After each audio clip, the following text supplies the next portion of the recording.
اعوذ باللہ من الشیطان الرجیم، بسم اللہ الرحمن الرحیم۔ نولی فیکٹری کے معزز دوستو، السلام علیکم۔ ناظرین اکرام، قدرت الہی سے ٹکرا کر اس پر قابض ہونے کے خواب دجالی قوتوں کو پاگل کیے ہوئے ہیں، جس کی وجہ سے وہ دن رات ایک کر کے ایسے منصوبے تشکیل دیتے رہتے ہیں جن کے ذریعے اپنے گھنونے مقاصد کو پایا تکمیل تک پہنچا سکیں، اور آئے روز ایسی ٹیکنالوجیز ایجاد کرنے کے در پہ ہیں کہ لوگ انہیں استعمال کرنے کے بجائے خودکشی کو ترجیح دیں، اور ان ٹیکنالوجیز کا زیادہ تر انحصار انسانیت کی بنیادی ضرورت زرعی پیداوار پر ہوتا ہے، تاکہ کرۂ ارض کا ہر باسی ایک وقت کی روٹی تک کے لیے ان دجالی قوتوں کا محتاج ہو جائے۔ دوستو، اس نوعیت کی ایک حالیہ مثال اس وقت سامنے آئی جب ایک نجی امریکی کمپنی نے سیڈ ٹرمینیشن ٹیکنالوجی وضع کی، جسے گرٹ کا تکنیکی نام دیا گیا۔ اس ٹیکنالوجی کے ذریعے ایسے بیج تیار کیے جاتے جن سے صرف ایک ہی بار فصل حاصل کی جا سکتی تھی، اور کسان کو مجبور کیا جاتا تھا کہ وہ اگلی بار فصل کے لیے بازار سے نئے بیج خریدے، کیونکہ پچھلی فصل سے بچائے گئے بیج اس قابل ہی نہیں ہوتے تھے کہ ان سے کوئی پودا نکل سکے۔ بعد ازاں ایک اور بڑی امریکی کمپنی نے یہ ٹیکنالوجی $2 ارب میں خرید لی اور اسے استعمال کرتے ہوئے بہت سی نئی اور بہتر فصلیں تیار بھی کروا لیں، اور یوں آج بھی یہ فصلیں پاکستان، بھارت سمیت دنیا کے کئی ممالک میں فروخت ہو رہی ہیں، جبکہ بھارت میں اب تک لاکھوں کسان اس ٹیکنالوجی کے باعث خودکشی کر چکے ہیں،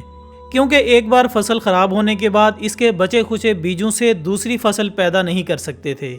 اور کمپنی سے منہ مانگے داموں پر نیا بیج خریدنے کے لیے ان کے پاس رقم بھی نہیں تھی۔ سیڈ ٹرمینیشن ٹیکنالوجی کی وجہ سے ان کے گھروں میں فاقے ہونے لگے تو وہ خودکشی پر مجبور ہو گئے، اور اب ناظرین بالکل اسی نوعیت کا انسیکٹ الائز نامی منصوبہ بھی تشکیل دے دیا گیا ہے، جس پر امریکی فوج کے زیر نگرانی گزشتہ کئی سالوں سے کام ہو رہا ہے۔ اطلاعات کے مطابق بظاہر تو اس منصوبے کے تحت کیڑوں مکوڑوں کو استعمال کرتے ہوئے کسی بھی پودے میں وقتی طور پر جینیاتی تبدیلیاں کی جا سکیں گی، اور یوں اس میں ناموافق حالات کے خلاف مزاحمت پیدا کر دی جائے گی، لیکن حقیقت اس کے بالکل برعکس ہے۔ کچھ ایسے ماہرین جو کہ اس کرۂ ارض کے وفادار ہیں، ان کے مطابق بظاہر بے ضرر اور پرامن دکھائی دینے والا یہی منصوبہ مستقبل میں حیاتیاتی زرعی دہشت گردی کے لیے نئی اور انتہائی خطرناک ٹیکنالوجی کو بھی جنم دے سکتا ہے، جسے ممکنہ طور پر امریکہ مخالف ملکوں کی زراعت تباہ کرنے میں استعمال کرے گا، جس کا اظہار اس وقت کیا گیا جب پچھلے دنوں میں امریکن ایسوسی ایشن for the advancement of science کے ویکلی جرنل دی سائنس میں جرمنی اور فرانسیسی ماہرین کا ایک مشترکہ آرٹیکل پبلش ہوا۔ دوستو، اطلاعات کے مطابق سننے میں آیا ہے کہ اس جرنل میں ان تمام جرمن اور فرانسیسی ماہرین نے انسیکٹ الائنس نامی اس منصوبے پر شدید اعتراضات کیے ہیں، جسے اس کرۂ ارض کے باسیوں کے لیے فائدے کے طور پر کم جبکہ ان کی تباہی اور بربادی میں زیادہ استعمال کیے جانے کے چانسز ہیں۔ اور اس بات میں تشویش اس وقت مزید بڑھ جاتی ہے جب اس ٹیکنالوجی کا تعلق امریکہ کی انتہائی پراسرار کمپنی ڈارپا کے ساتھ جوڑا جاتا ہے۔ یاد رہے کہ ڈارپا ڈیفینس ایڈوانس ریسرچ پروجیکٹ نامی یہ ایجنسی امریکہ کے دفاعی شعبے کی ایک اہم ایجنسی ہے، جو کہ فوج کے استعمال کے لیے نئی ٹیکنالوجی کی ترقی کی ذمہ دار ہے۔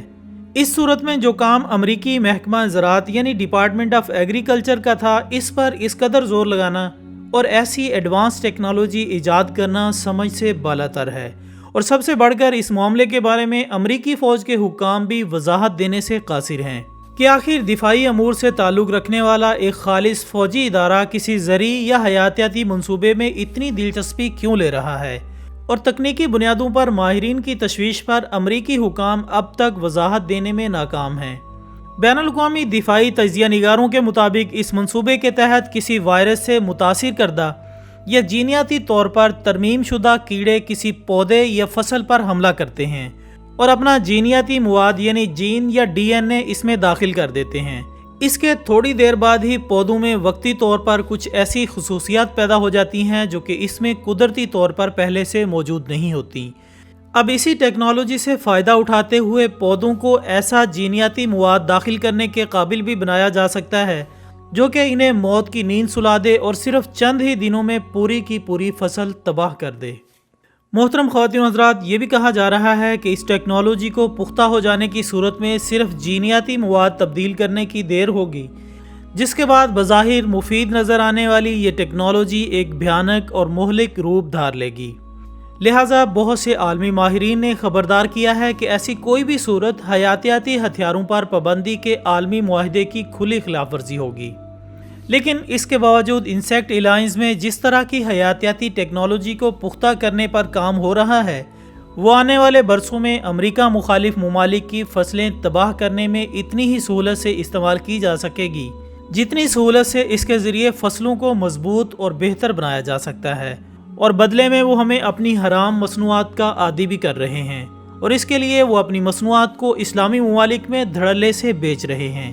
اور اس سے حاصل ہونے والی آمدنی کو اسلام اور مسلمانوں کے خلاف استعمال کیا جا رہا ہے۔ میڈیا پر چونکہ 96% یہودیوں کا کنٹرول ہے اور سبھی بڑے اداروں کی ملکیت تک بھی انہی کے پاس ہے، اس لیے پیکنگ شدہ غذاؤں میں حرام چیزیں شامل کرتے ہیں اور خوب تشہیر کر کے ہمیں استعمال کرنے پر اکسایا جاتا ہے۔ بیرونی ممالک کے برگر، شوارما، پیزا، جیلی، ٹافیاں اور مختلف قسم کے کولڈ ڈرنکس کا رواج ہمارے ہاں عام ہو چکا ہے۔ یعنی قصہ مختصر یہ ہو سکتا ہے کہ آنے والے برسوں میں انسیکٹ الائنس سے وجود میں آنے والی ٹیکنالوجی بھی امریکہ مخالف ملکوں کی زراعت تباہ کرنے اور وہاں رہنے والوں کو فاقوں پر مجبور کر کے امریکی مفادات حاصل کرنے میں استعمال کر لی جائے، جس میں دجالی پروپیگنڈے کو ترقی دینا ترجیحات میں شامل ہے۔ دوستو، واضح طور پر ہماری خوراک پر قبضے کر کے ہمیں محتاج بنانے کی کوشش کی جا رہی ہے، جس کے بعد کچھ عرصے میں ہی دنیا بھر کے تمام کسان خود بیج پیدا کرنے کی صلاحیت سے محروم ہو جائیں گے۔ تب یہ دنیا بھر میں خوراک پر کنٹرول حاصل کر لیں گے اور ان کے ڈومسڈے بینک میں موجود بیجوں کے سامنے دنیا کی تمام سونا چاندی بھی مٹی کی طرح ہوں گے۔ یاد رہے کہ ڈومسڈے بینک وہ بینک ہے جہاں سونا چاندی یا کرنسی کی بجائے دیسی یا قدرتی بیجوں کو جمع کیا جا رہا ہے۔ ڈومسڈے بینک سے متعلق ہماری ایک تفصیلی ویڈیو ہمارے نولی فیکٹری یوٹیوب چینل پر موجود ہے، آپ وہ ویڈیو بھی دیکھ سکتے ہیں۔ یہ ڈومسڈے بینک قطب شمالی سے 1100 کلومیٹر کے فاصلے پر سمندر کے کنارے ایک بہت بڑی چٹان کے اندر واقع ہے، جو علاقہ ناروے کے زیر ملکیت ہے اور غالباً دنیا کا محفوظ ترین بینک تصور کیا جاتا ہے، کیونکہ اس بینک کے دوہرے بلاسٹ پروف دروازے ہیں۔ اس کے لاکر بھی سخت ترین موٹے سٹیل کے بنے ہوئے ہیں، جبکہ اس بینک کی اندرونی دیواریں 1 میٹر کنکریٹ کی موٹی تہ سے بنی ہیں۔ کہا جا رہا ہے کہ اس میں 30 لاکھ مختلف اقسام کے بیجوں کو محفوظ کیا جا رہا ہے۔ اس بینک سے باہر ایسے سینسر لگے ہیں جو کہ بینک سے باہر دور دور تک کسی بھی حرکت کو مانیٹر کر لیتے ہیں،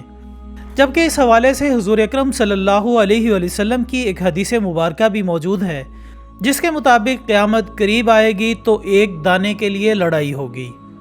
ذرا غور کیجئے کہ ایک دانے سے کسی انسان کی بھوک نہیں مٹ سکتی، پھر اس کی اتنی اہمیت کیسے ہو سکتی ہے کہ اس کے لیے جنگ ہو؟ شاید اس لیے کہ جنگ کرنے والوں کو علم ہوگا کہ دانے کے حصول کی صورت میں وہ اناج کی ری پروڈکشن کی صلاحیت حاصل کر سکتے ہیں، جو ان کو دنیا کے کسی انسان کی محتاجی سے نجات دلا سکتی ہے۔ تو دوستو، یہ تھی ہماری آج کی ویڈیو۔ ہم امید کرتے ہیں کہ آپ کو یہ ویڈیو ضرور پسند آئی ہوگی۔ اس ویڈیو سے متعلق اپنی قیمتی رائے ضرور دیجیے گا اور اسے اپنے سوشل میڈیا اکاؤنٹس پر لازمی شیئر کیجیے گا۔ ہماری اگلی ویڈیو آنے تک اپنا، دوستوں، رشتہ داروں اور گرد و نواح کے تمام لوگوں کا بہت خیال رکھیے گا۔ اللہ حافظ۔